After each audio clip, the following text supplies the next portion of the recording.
Oke, selamat datang di podcast Kumlot, kumpulan orang daerah, di mana merupakan tempat orang daerah berbagi inspirasi. Nah, hari ini saya juga sebagai Muhammad Iksan, sebagai host dari podcast hari ini. Tentunya kita akan membahas seputar mengenai daerah kita tercinta Sulawesi Selatan tentunya. Nah, di sini kita akan membahas sebuah topik yang kaya akan nilai budaya, inspirasi, dan juga tentunya pembelajaran, yaitu menemukan jati diri lewat budaya Bugis. Nah, tentunya di sini akan membahas tentang nilai-nilai tentang leluhur kita, bagaimana budaya Sulawesi itu berkembang sampai dengan saat ini kita juga berada di perantauan tentunya. Nah, hari ini kita sedang kedatangan tamu dan narasumber yang luar biasa tentunya, yang selalu memberikan banyak inspirasi untuk anak-anak muda, tentunya anak Sulawesi yang sekarang berada di perantauan. Kita sambut dulu nih, ada Bang Abdi Mahesa. Gimana nih Bang kabarnya? Alhamdulillah, madisit dising, kurus semangat. Alhamdulillah. Kareba berarti baik Kak. Alhamdulillah, madisit dising, baji-baji. Alhamdulillah. Nah, tentunya beliau juga, kalau nggak salah mungkin kita menggunakan bahasa daerah nih, lebih asik gitu. Mungkin hari ini, mungkin di Jakarta juga tentunya banyak partisipasi yang sudah dialami Kak. Tentunya seperti contohnya juga sebagai pengurus di IKAMI Sulawesi Selatan. Kira-kira itu apa sih pengalaman yang mungkin dikenal saat ini, dan juga apa motivasi Kakak juga nih bergabung dulu di IKAMI gitu? Ya, bagi saya sebagai seorang perantau, terima kasih banyak Deng Iksan, terus semangat. Kita sebagai Pasompe ya, satu-satunya rumah yang bisa mengumpulkan kita dalam semangat Sumpu Lolo, Asi Sompongan, dan juga dalam semangat Sibi Jasi Pamanaka itu adalah adanya suatu lembaga atau institusi yang memberikan wadah bagi kita untuk membangun potensi kita. Nah, sejauh ini satu-satunya organisasi terdepan dan menjadi patron dari beberapa cabang yang ada di Indonesia itu adalah IKAMI. Betul. Dan kita akui bahwa di lembaga ini banyak lahir tokoh-tokoh hebat, banyak lahir orang-orang dan memberikan support terhadap kader-kadernya. Dan saya lihat bahwa dalam karir saya di dunia budaya, salah satu lembaga yang mendorong, mendukung, menguatkan, atau bahkan membentuk saya itu adalah IKAMI. Betul. Karena semangat kedaerahan itu tumbuh karena narasi dan wacana budaya yang hidup sebagai identitas organisasi ini. Olehnya itu, hampir 10 tahun saya bergelut di bidang cultural ini. Saya memulai karir saya itu di tiap-tiap cabang. Ada dari cabang Balikpapan, cabang Malang, cabang Bandung, beberapa macam-macam dari Riau. Dari situlah saya sadar bahwa ternyata denyut dan juga gegap gempita semangat perantauan itu terasa. Betul. Saya kemarin hanya memberikan narasi-narasi ya, tetapi sekarang saya merasakan dengung dan juga bagaimana memposisikan diri sebagai seorang perantau. Tentu perlu adanya rumah untuk kita bisa saling berbagi. Oke. Nah, mungkin itu cerita tentang IKAMI Sulawesi. Tentunya sebelumnya pasti orang-orang juga bertanya, Abdi ini siapa? Iya.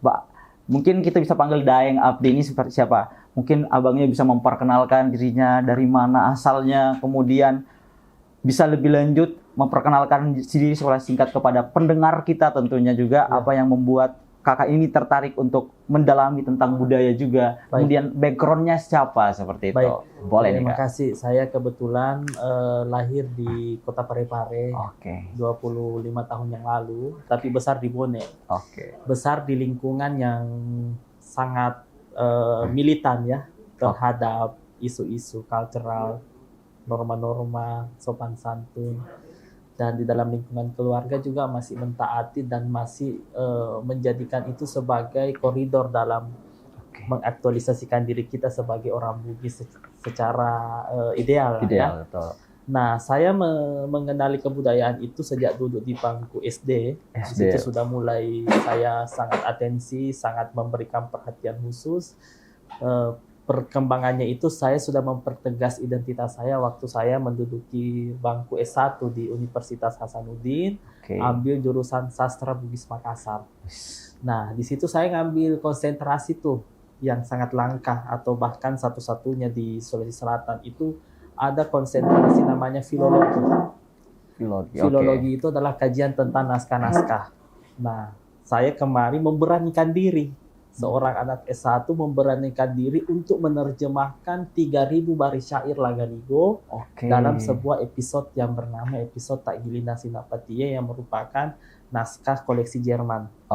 Perkembangan selanjutnya itu saya semakin terpanggil bahwa ada 10 objek pemajuan kebudayaan yang semuanya itu terbangun, terbina, tumbuh dan juga dijaga oleh masyarakat Sulawesi Selatan yang butuh perhatian. Selain manuskrip, ada adat istiadat, kesenian, permainan tradisional, bahasa, adat, ritus, dan bermacam-macam. Nah, dari situlah saya sadar bahwa kompleksitas itu merupakan ciri khas suatu bangsa yang membina ilmu pengetahuan dan membangun suatu peradaban intelektual yang tinggi. Nah, sehingga saya mencoba hal-hal yang lebih luas lagi. Baru-baru ini saya bersama pemerintah Provinsi Sulawesi Selatan mendaftarkan 6 objek karya kebudayaan sebagai National Heritage. Ada dari Pangkep, ada dari Sidrap, ada dari Wajo, ada dari Jeneponto. Kita daftarkan supaya mendapat pengakuan sebagai National Heritage. Kedepannya setiap tahun kami akan membangun kembali, akan mendaftarkan budaya-budaya itu. Nah, selain dari aktivitas itu, saya juga sangat aktif pada kegiatan-kegiatan ilmiah. Ketika menjadi pemateri, melakukan riset, melakukan kajian-kajian pernaskahan. Sampai pada sekarang ini, kesibukan saya itu adalah menyusun tesis yang mengambil S2. Kebetulan saya S2 mengambil konsentrasi filologi. Kembali saya menyusun tesis itu mengangkat salah satu episode di dalam teks Lagaligo yang bernama episode Sabuk Nawalan Renge. Itu kisah kapal tumpangan Seweri Gading itu tenggelam di tengah laut. Di situ ada cerita yang cukup luar biasa. Saya juga mau memperkenalkan bahwa kita ini kan orang Bugis Makassar ini dikenal adalah bangsa maritim. Betul. Kemaritiminnya itu dibuktikan dengan teks-teks yang tertulis. Teks-teks tertulis itu merupakan salah satu representasi bahwa kita ini mengabadikan suatu momen untuk kita transmisikan ke masa depan. Nah, kita adalah manusia masa depan yang diberikan naskah-naskah untuk membaca itu, untuk melihat gambaran masa lalu orang-orang Sulawesi Selatan ya. Betul kan? Nah, di situ saya melihat bahwa teks Lagaligo bukan hanya epik mitologi terpanjang di dunia, tetapi juga merupakan salah satu sumber inspirasi orang-orang Bugis Makassar hari ini untuk merantau dan juga melakukan suatu upaya-upaya agar dia jadi pemimpin.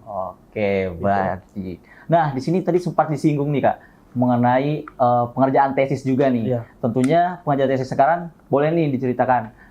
Kira-kira selain dari tesis itu, kakaknya sekarang menempuh pendidikan di universitas apa nih? Ya, kebetulan ngambil jurusan filologi di Universitas Indonesia. Itu merupakan salah satu, mungkin barangkali satu-satunya universitas di negeri ini yang memiliki S2 kajian naskah-naskah gitu ya. Nah, sayangnya kita di Sulawesi Selatan masih minim SDM.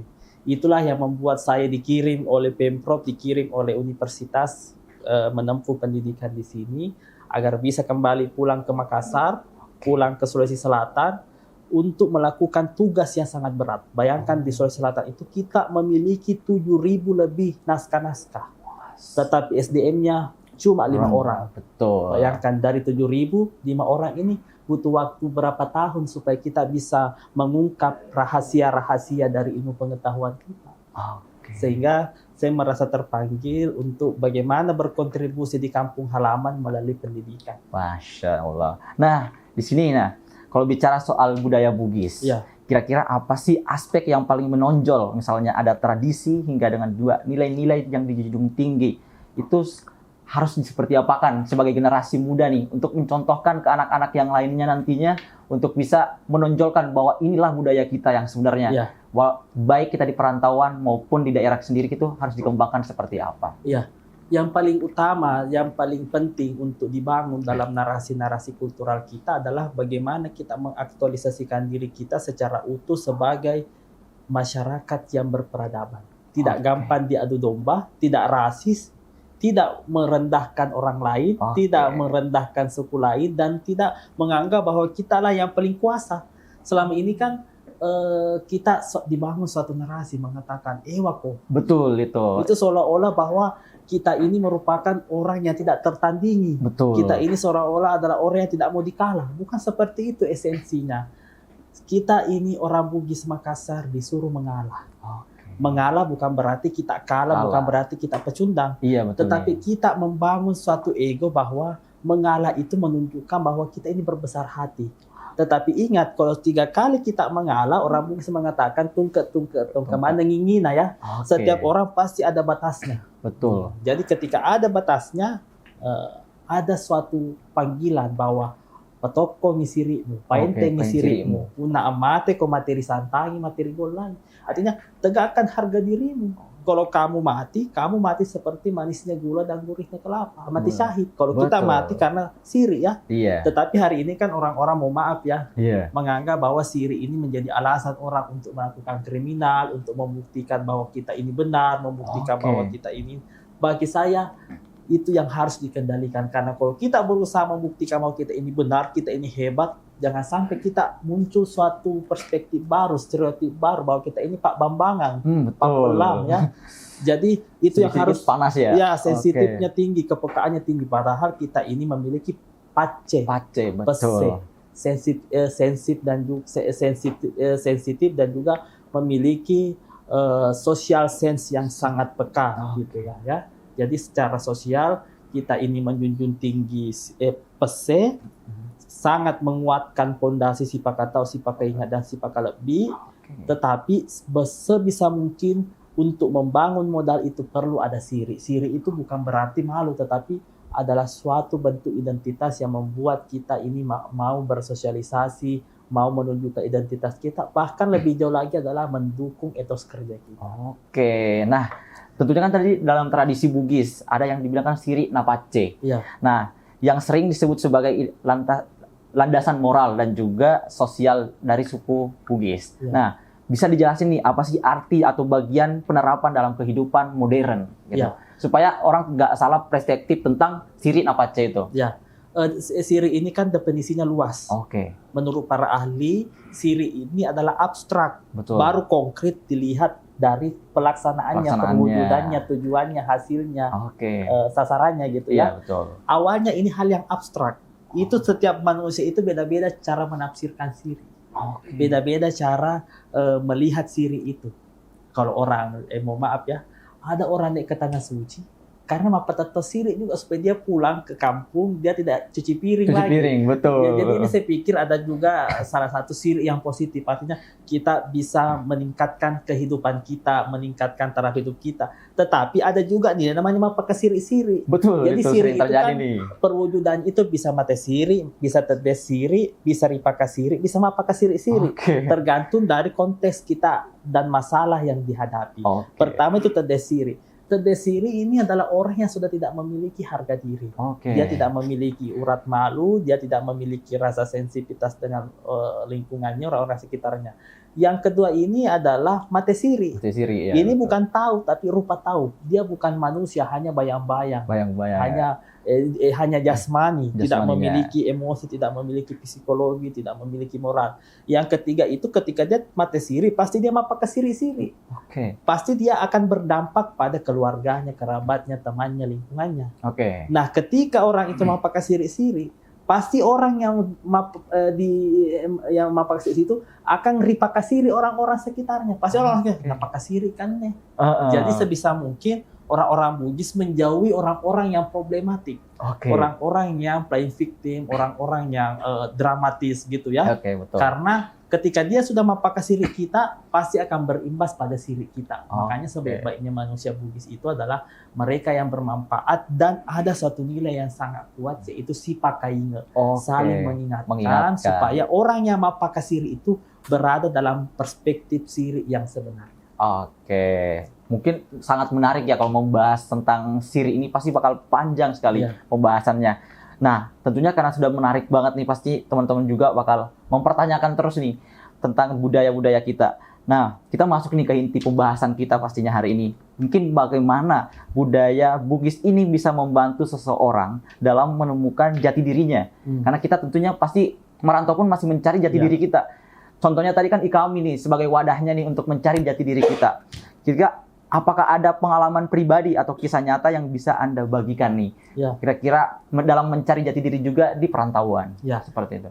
Mencari jati diri di perantauan itu tentu motif orang merantau itu kan ada 3. Oke, 3. Pertama itu karena siri, yang kedua karena ekonomi, yang betul. ketiga karena pendidikan. Oke. Biasanya orang karena siri itu dia bawa semua keluarganya. Iya. Kalau ekonomi, dia pergi dulu 1 orang. Ketika 1 orang itu sukses dan menyatakan bahwa dia sudah mapan di sana, yakin bahwa dia bisa membawa anak istrinya, baru dia jemput anak istrinya. Betul. Satu persatu. Nah, di perantauan. Oke. Ketika itu ekonomi, ketika pendidikan, pasti dia akan kembali ke kampungnya. Oke. Kalau tujuannya pendidikan, dan itu bersifat sementara. Kalau Pak Sompe itu menetap. Kalau kita ini sementara, apa yang menjadi modal kita untuk membangun identitas kita? Sebelum saya sampai ke situ, kita harus melihat dulu masalah yang terjadi sekarang. Banyak orang Bugis Makassar itu yang sekarang itu bahasa Bugisnya ya, melok diasem. Betul. Narsismenya tinggi. Iya. Padahal kita orang Bugis itu, biarkanlah kita menjadi definisi hidup dari Bugis itu sendiri. Tanpa kita menjelaskan, tanpa kita menampakkan diri kita, orang pasti tahu kita itu seperti apa. Makanya modal yang paling sederhana itu kita kutip dari bahasa Makassar, tu neri kana-kanana, tu turi panggaukanna baji ampena. Artinya dia berhati-hati dalam bertutur kata, terpuji dalam perbuatannya, dan terstruktur atau terhitung atau terkendali atau terkontrol setiap perbuatan yang akan dilakukan. Jadi kita mawas diri lah ya, sebelum menjadi pribadi yang problematik. Kita sudah mulai matang dalam berpikir. Itu pertama melok diasem. Narsismenya tinggi. Berarti depresinya juga tinggi ya. Yang kedua itu adalah mengaku-ngaku. Kayak ngau-ngau ya. Bahasa Bugisnya kayak ngau-ngau. Dia mengakui bahwa saya sekerabat sama ini, saya sekerabat sama ini, saya sekerabat sama ini. Bahkan fenomena-fenomena yang lagi booming sekarang, banyak orang mengakui dirinya keturunan inilah, membangun lembaga inilah, segala macam lah. Itulah yang saya pikir perlu bahwa untuk kita dihargai di kampung halaman, di kampung orang itu, modalnya cuma sederhana. Kita malomo hati, kita harus saromase, kita harus menanamkan ampikale kita yang senantiasa santun, bertutur kata jujur, geten, teguh dalam pendirian, ada tongeng, warani gitu. Karena menjadi orang Bugis itu untuk dihormati harus memiliki apa sulapa. Harus ada salah satu di antara ini supaya kita dihormati. Pertama itu kita bangsawan. Kalau kita tidak bangsawan, minimal kita kaya. Kalau kita tidak kaya, minimal kita pintar. Kalau kita tidak pintar, minimal kita berani. Makanya ada 4 orang ini, 4 golongan orang yang memiliki posisi sangat strategis di masyarakat. Kalau dia bukan bangsawan, minimal dia punya harta. Dipuangi itu. Kalau dia tidak punya harta, minimal dia pintar. Cendekia. Langsung dipuangi juga. Kalau dia tidak cendekia, minimal dia berani menjadi istilahnya tomawatang ya, tapi bukan Pak Bambangan. Minimal dia berani. Nah, ketika kita sudah memiliki salah satu di antara sung atau sudut itu, apa sulapa, kita akan dihormati. Nah, untuk mencapai semua itu, saya pikir teman-teman kami sementara dalam proses itu ya, menempuh pendidikan melalui jati diri. Tetapi saran saya, harapan saya agar kita menjauhkan diri dari hal-hal yang tadi saya sampaikan. Kita nggak boleh puji ale, kita tidak boleh matandreati itu adalah sombong ya. Sombong. Kita atau matempo ya, kita tidak boleh kayak ngau-ngau mengaku-ngaku bahwa saya dari keturunan ini, saya keluarga ini, saya keluarga ini. Yang membentuk diri kita, yang menentukan siapa kita itu adalah diri kita sendiri. Kita itu tidak merepresentasikan keluarga kita, bahkan tidak merepresentasikan suku kita. Yang merepresentasikan suku kita itu adalah perbuatan kita. Wah, menarik sekali nih Kak. Tentunya kalau kita tadi kan udah membahas sangat panjang lebar nih tentang perspektif, tentang bagaimana mencari jati diri kita di Jakarta. Pasti banyak sekali nih Kak, mahasiswa contohnya, yang dimana ketika di luar itu tidak merasa bahwa dia orang Sulawesi, karena dia berasa ada di Jakarta. Tentunya berbeda pandangan tentang tidak perlu saya kembangkan ke daerahku, mungkin contohnya. Terus tidak mau juga pakai baju daerahnya sampai di sana. Sekarang saya di Betawi, sentinya harus menjadi abang nonenya Jakarta. Tidak mau jadi sebagai penunjuk tradisinya Sulawesi di sana, nggak mau Minang Kembang kan salah satu yang kecil pastinya. Nah, terus di sini Kak, pastinya kalau bicara tentang begitu, kira-kira apa yang harus dia lakukan? Kira-kira supaya dia ada wadahnya. Apakah harus di dunia kampusnya yang memberikan wadah, ataukah harus ada pemuda yang menonjolkan bahwa ini adalah wadahnya? Wah, kita bisa di sini berkembang. Ya. Gitu. Sebenarnya itu hal yang sangat rumit ya untuk kita bisa, karena persepsi orang itu berbeda-beda. Betul. Dan yang kedua, kekurangannya adalah budaya kita barangkali memiliki nilai tawar yang rendah, sehingga partisipasi anak rantau mahasiswa terhadap daya tarik kultural kita ini sangat minim atau sangat kurang. Makanya perlu ada keteladanan dari kawan-kawan kami menunjukkan bahwa sekalipun kita ini orang daerah, budaya kita ini adalah inspirasi bagi orang-orang lain. Gitu. Itu narasi-narasi kreatif, narasi-narasi yang modern, narasi-narasi yang keren, yang sangat cocok untuk kita bangun, bahwa sekalipun kita orang daerah, kita juga dituntut untuk mampu beradaptasi. Kita orang Bugis ini memiliki dua tangan. Tangan kiri untuk memegang masa lalu, tangan kanan untuk mengambil masa depan. Di sisi lain kita militan terhadap masa lalu, di sisi lain juga kita progresif terhadap perubahan. Nah, sekarang nih kita masuk ke nilai-nilai filosofinya. Tentunya filosofi dan juga moral yang tentunya juga menjadi judul perbincangan kita pada hari ini juga. Bagaimana budaya Bugis juga akan akar tradisi yang panjang seperti pernikahan adat, seni budaya, hingga kuliner khasnya. Dari semua itu, menurut Daeng nih, mana yang paling seru untuk dieksplorasi di Jakarta? Ya, dieksplor tuh pasti banyak nih. Contohnya nih, salah satu yang pernah saya rasakan itu Coto Makassar yang di Senen. Itu kan salah satu contoh makanan khas kita. Nah, kira-kira bagaimana nih supaya yang lain juga bisa mencari bahwa di mana tempat adanya adat kita yang sebenarnya, bagaimana khas kita itu ada di situ, kita hadirkan gitu. Oh iya. Di Senen itu cukup fenomenal ya. Iya betul. Dan cukup soalnya ramai banget ya. Familiar ya. Sekarang kan budaya anak Jakarta itu kan grill ya. Kalau kita bukan grill, potong-potong ini ya, potong-potong jeroan ya. Jeroan. Apa dari budaya kita yang sangat menarik untuk ditonjolkan dan memiliki nilai ekonomis yang juga sangat istimewa itu adalah ciri khas daerah kita ini adalah maritim ya. Maritim. Sekalipun di sini, mohon maaf, konsumsi ikannya lebih banyak ikan air tawar ya, kayak lele. Lain. Tapi tidak ada salahnya suatu waktu kita menampakkan dan memberikan suatu tampilan bahwa kita ini sangat kaya dengan kuliner-kuliner berbahan dasar ikan gitu ya. Kita punya lawa, adalah HBT. HBT itu adalah makanan dari Sinjai berbahan dasar ikan mentah gitu. Selanjutnya ada gantala, kalau mau yang lebih daging lagi ada gantala. Itu dari Jeneponto ya. Betul. Kota kuda ya kita kenal. Ya, kota kuda. Selanjutnya ada juga Minas. Minas ya. Minas itu minuman orang Sinjai. Itu semacam minuman yang dari ramuan buah-buahan yang tumbuh di sana. Selanjutnya juga kalau di Sopeng ada bolo cuke juga. Itu saya pikir cukup representatif lah ya, karena mewakili bolu rempah. Kan kalau di Makassar ada bolu rempah. Selanjutnya itu juga ada paco.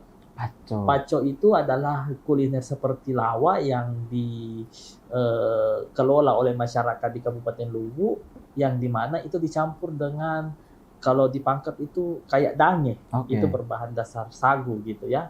Jadi itu yang perlu untuk ditampilkan, karena kalau kita berbicara coto, kondo, dan leleng itu kan memicu kolesterol ya. Kita coba-coba turun lagi supaya lebih fresh. Berbahan dasar ikan laut. Jadi kita bisa menampilkan beberapa opsi-opsi lain gitu. Kalau di Bone, kalau nggak salah ada ikan dempok ya. Ikan dempok itu ikan selai, ikan yang diasapi, jadi ada ciri khas khususnya. Jadi semua daerah di Sulawesi Selatan itu menawarkan banyak konsumsi-konsumsi yang sangat menarik. Kalau di Toraja, kalau nggak salah ada namanya Pak Piong. Pak Piong itu dimasak di bambu dari sayur-sayuran, dicampur dengan daging sapi, daging ayam, dan bermacam-macam. Itu makanan yang sangat sehat. Itu berbicara makanan. Belum lagi kesenian, banyak kesenian-kesenian daerah kita yang sangat perlu untuk dibina, dikembangkan dan juga dimajukan di daerah kita di Tanah Rantau. Oke, apalagi di Tanah Rantau ya, betul sekali. Nah, di sini saya masih penasaran nih. Kira-kira rekomendasi apa nih yang di Jakarta? Contohnya kan Daeng ini sekarang di Jakarta nih. Iya. Kira-kira kuliner yang paling favorit di Jakarta ini di mana? Kuliner daerah atau kuliner Jakarta? Kuliner daerahnya dong, yang ada di pasti kuliner Makassar yang ada di Jakarta. Tempatnya di mana nih, Kak?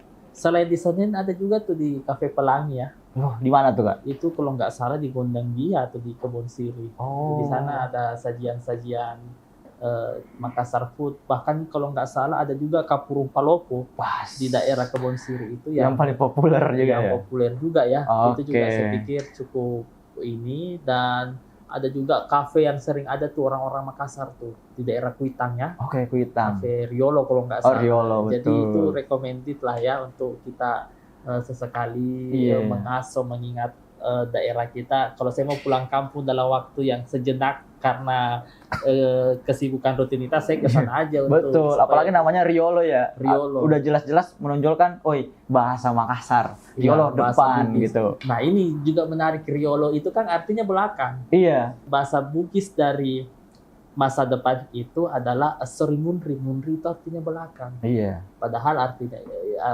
artinya itu kan masa depan. Itu Iya. tandanya bahwa berbicara masa depan itu tidak pernah berbanding terbalik dengan masa lalu. Begitu juga dari tadi frase kata Riolo. Oke. Riolo itu dulu Iya dulu. arti kata Riolo. Toriolo. Oke, orang Riolo. orang Oke, dulu. oke. Tetapi dimaknai sebagai depan. Berarti orang-orang terdahulu lebih awal menemukan inspirasi daripada kita. Oke, betul Itulah yang sekali nih, Kak. dibaca oleh budaya dan kita sebagai bagian dari generasi yang mengalami proses perkembangan budaya itu sendiri. Nah, tentunya ini pembahasan luar biasa juga. Sekali pembicara kita hari ini Daeng Abdi Mahesa juga. Mungkin kita tadi sudah membicarakan tentang Siri Napace, kemudian kuliner-kuliner daerah kita, kemudian bagaimana makna-makna dari kata-kata yang mungkin sering dikeluarkan di perantauan. Mungkin sini kita banyak berterima kasih atas kehadirannya juga. Mungkin ada nih closing statement untuk pemuda-pemuda perantau pun yang di daerah yang ingin merantau ke Jakarta ataupun di luar kota yang mungkin jauh dari kampung halaman, bisa nih, Kak? Apa Iya. tuh? Ini kalau kita berbicara laki-laki, itu harga diri laki-laki itu bukan dari kekuatan fisik, Oke. tetapi kekuatan nyali. Iya, betul. Nah, sekali. nyali itu diukur dari kalau kita merantau. Iya, oke. Disitulah kita mengukur nyali kita. Kita harus sesuaikan antara niat atau cita-cita kita dengan bagaimana kita menerapkan atau membuktikan itu. Oke. Jadi pesan saya kepada kawan-kawan yang duduk di bangku S1 Oke. atau duduk di bangku SMA, SMK, sederajat, ayolah kita merantau. Betul. Disitulah diukur bukan hanya pendidikan terhadap lingkungan setempat yang kita dapatkan, tetapi pendidikan dan juga pengalaman dalam diri kita. Ya, oke. Bagaimana kita bisa membatasi diri dengan orang-orang yang tidak penting, Betul. bagaimana kita bisa mengembangkan diri kita, bermanfaat ke orang lain, bagaimana kita bisa membuktikan bahwa kita ini adalah orang yang bertanggung jawab atas Oke. pilihan hidup kita. Karena kan ada pepatah Makassar, "Pali yang kita langan atau ya kan, Oke. sekali layar berkembang, pantang kita berpulang." Begitu juga kalau kita sudah bercita-cita, kita sudah menanamkan bahwa kita akan melakukan hal ini. Kalau kita mundur itu kita suatu hal yang sangat tabu untuk Betul. kita inginkan. Kita orang Bugis Makassar sangat tabu untuk berbicara dua kali ya, Oke. sangat anti terhadap hal-hal yang mengingkari inkonsistensi antara tujuan hidup kita, cita-cita kita, dan prinsip kita. Nah, ada satu ungkapan, telu burane telu ditangkep. Apa Artinya, tuh? ada 3 laki-laki yang nggak boleh kau jadikan jodoh. Yang pertama itu adalah Pak Darat Cedek Bola. Itu adalah laki-laki yang hanya berkebun di samping rumah. Artinya bahwa nyalinya nggak luas, Nggak luas, oke. relasinya nggak besar. Betul. Dia cuma bangun kebun di pekarangan rumah. Oke, berarti memaknakan harus Dia tetap merantau. berada di zona Iya. nyaman kan. Oke. Yang kedua itu adalah Pata Manuk Janggo. Artinya dia yang suka menjerat ayam hutan. Oke. Artinya bahwa dia hanya mengandalkan rezekinya dari satu kemungkinan. Dia nggak mencoba kemungkinan-kemungkinan lain. Nah, mencoba kemungkinan lain itulah yang ada di dalam perantauan kita.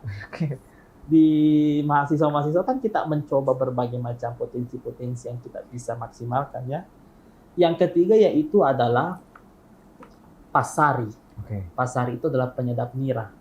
Kalau dia pergi menyedap nira, lain jalan lewati pergi, lain juga lewati pulang. Artinya dia tidak komitmen terhadap pilihan hidupnya. Jadi ada 3 katanya. Ini hanya ungkapan ya, hanya kiasan, bukan hal yang perlu untuk diterapkan ke calon jodoh itu. Tapi ini suatu inspirasi bahwa janganlah kamu seperti tipikal laki-laki yang pertama itu Pak Darat CD Bola. Dia hanya berkebun di pekarangan rumah. Padahal bumi ini luas, banyak tanah yang bisa digarap. Dia hanya menggarap di samping rumah, artinya dia tetap berada di zona nyaman. Dia tidak mau membuka nyalinya, melihat bahwa dunia ini luas dan menantang kita untuk melakukan suatu penaklukan untuk menjadi seorang pemimpin daerah itu. Gitu. Oke, mungkin itu podcast kita hari ini yang tentunya dibawakan sangat luar biasa oleh Daeng Abdi Mahesa, yang juga memiliki banyak pengalaman yang luar biasa dan juga tentang budaya kita juga. Mungkin cukup sekian dari podcast kita hari ini. Buat teman-teman jangan lupa like, komen, dan juga tentunya subscribe channel ini. Terima kasih dan selamat sore.